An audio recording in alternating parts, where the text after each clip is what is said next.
Ciao tifosi napoletani! Benvenuti a un altro aggiornamento esclusivo sul nostro canale.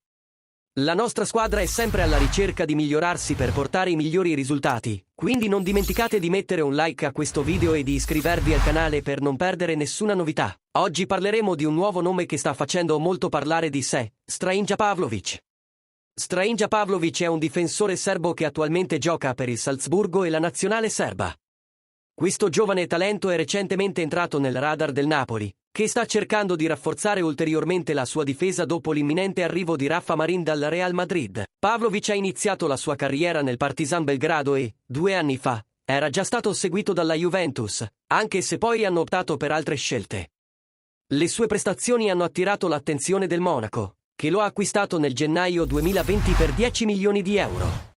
Tuttavia, le aspettative non sono state soddisfatte e Pavlović è stato ceduto in prestito diverse volte prima di trasferirsi al Salzburgo nel 2022 per soli 7 milioni di euro.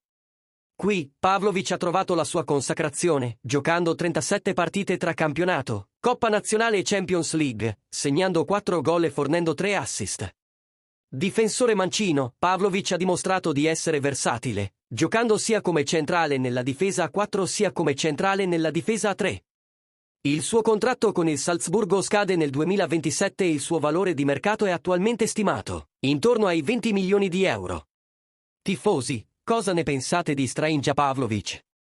Pensate che possa essere il rinforzo giusto per la nostra difesa? Lasciate i vostri commenti qui sotto e discutiamo insieme di questo possibile nuovo acquisto.